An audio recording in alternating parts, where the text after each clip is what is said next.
supposed to care about them, but you know, you really don't give a fuck.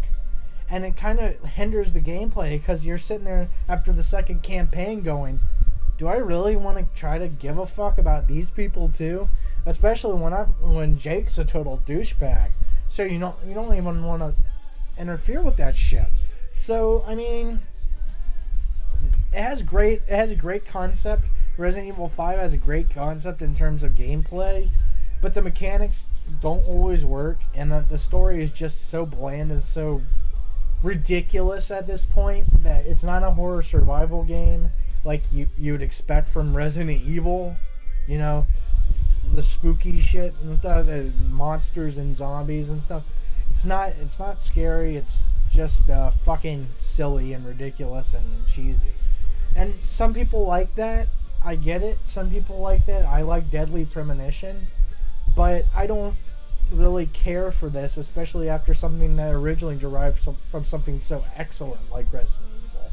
Something that actually had tenseness and suspense and all that. But now it's crap, you know, just crap spewed out on the game. It's beautiful looking crap, might I add. It's beautiful. It's great looking game.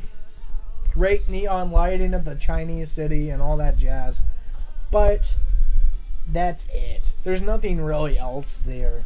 And as much as I hate saying that because I feel like I've been fucked over again by Capcom, Resident Evil 6 just doesn't cut the deal. I understand that the Jake story feels a lot more like Haunting Ground. If you haven't heard of that, that's another Capcom game, which was actually fairly good.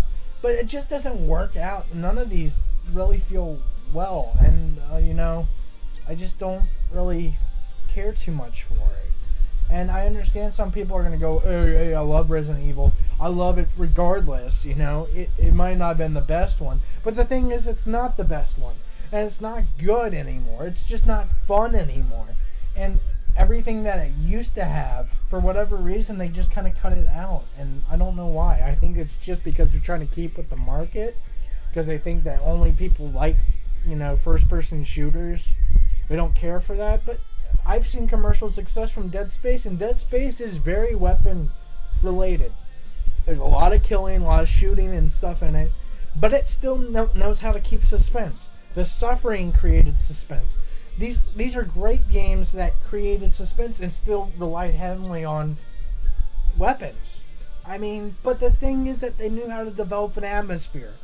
I'm sorry, zombies are done. I'm tired of zombies. I'm tired of people talking about The Walking Dead. I'm tired of people talking about fucking the next Dawn of Dead, you know, Living of the Dead, you know, Dying of the Dead. All that bullshit. I'm done listening to Abraham Lincoln fighting vampire zombies or, you know, whatever. I don't care about that shit anymore. You know, Left 4 Dead has its, you know, moments where it's fun, but, you know, you have to be playing with some people you actually give a shit about. But Left 4 Dead's not a great game, so I'll just throw that out there. I know some people are going to disagree with me. Left 4 Dead's a nice novelty. I got it at the Steam sale for $5. I would not pay $1 more. So let's just get that out there. Valve, if you're still thinking about making Left 4 Dead 3, why don't you go make fucking Half-Life 3 while you're at it? So, I'm kind of getting off topic. I'm talking about them anymore. I'm talking about Capcom. Capcom, you know, Capcom, what they released, of course, is they said some weird, stupid thing about, like, you know, the developers and the customers are the, you know, parents of a game. And sometimes the parents don't agree on how the child is raised. Which is true. But at the same time, you still need to make, if you're parents, you have to make negotiations and agreements. You gotta agree to disagree, and you have to, you know, make some boundaries.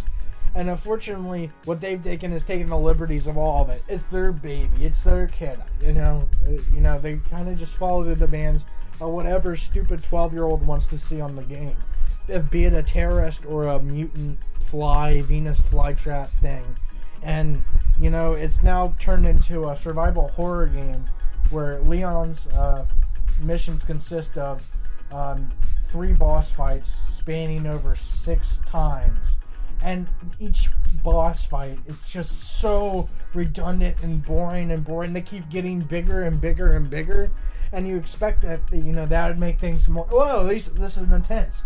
But by the end of it, it's fucking silly, it's fucking stupid, and it's fucking boring. And I'm only kind of focusing on Leon's campaign because Leon's campaign is the vein of which everything came from. So, yeah, the rest of the modes, are not really interesting, not really, expanding anything.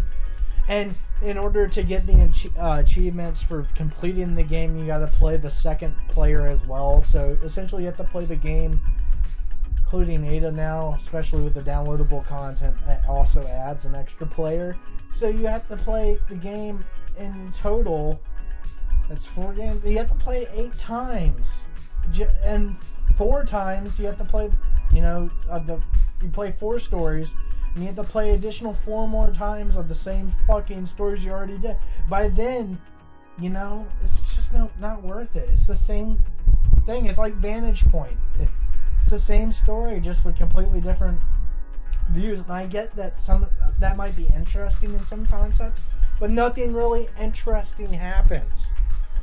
So, this rant, I guess, this is not more of a review, this is just more of a rant, but, clunky controls, poor writing, poor story, extremely confusing story. I might be stupid, but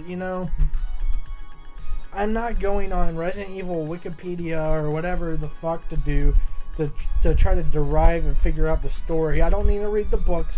I don't need to watch the movies. I just want to play the games.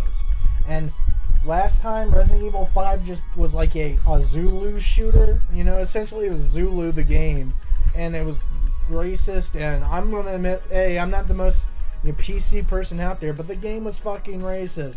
It consisted of 2 players. One was a light black girl, shooting African Americans, not African Americans, but Africans that were basically carrying around, big masks and throwing spears. I mean, you could go around and say that's blatant racism. But, the thing is, it's not just blatant racism, it's lazy. It's lazy. They've basically given up on anything that they could have innovated. And they put a lot of innovation in this game for whatever reason. But it's all flat and uninteresting. So, I don't know what to say. I don't know what to say anymore other than this game is very disappointing. It's a very nice looking game. So is Resident Evil 5. But they're all fucking disappointing. So if you're still in this very nostalgic way of thinking about Resident Evil 4, just play Resident Evil 4. I'm pretty sure there's an HD re-release of that for all I know. Probably now with even Kinect support. So, who cares? Fuck Resident Evil. Seriously, stop buying this shit because they're going to keep on releasing them, and they're going to keep on releasing those fucking movies that's going to keep Mila Jovovich in the fucking business, and that's the last thing we need. So seriously, fuck Capcom and fuck Resident Evil. I'm done. Hi, Olivia. Let me have your special for today. And some fresh coffee. Our special today is turkey. A turkey and gravy sandwich. Sound good? Oh, perfect. Emily, you eat something too. It'll be on the FBI. Okay then, I'll go all out. I'll have the T-bone steak. I usually can't order it because it's a little too expensive.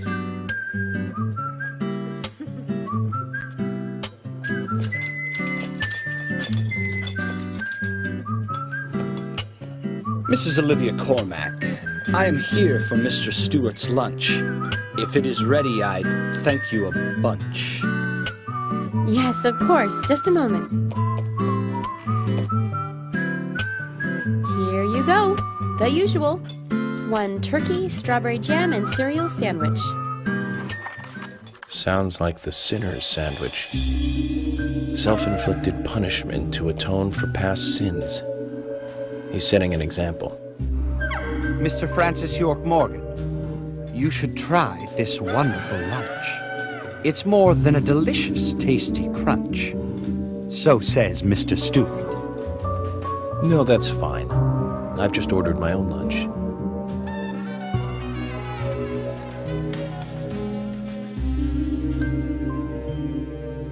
Mr. Francis York Morgan? I, that is, Mr. Stewart's order is delicious, I should mention. And Mr. Nick Cormack is a genius for creating this perfection.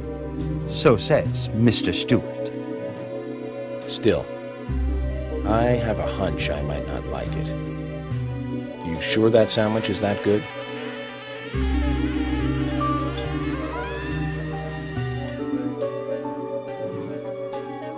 Mr. Francis York Morgan, making decisions based on intuitions is always a sign of bad FBI agents. So says Mr. Stewart. Harry, you're right. I'll give it a try.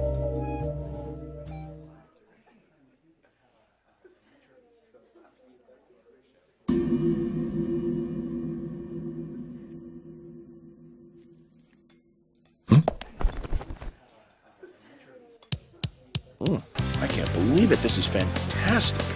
It's really good. Olivia, I'm sorry, but can I change my order? I'll have what Harry is having.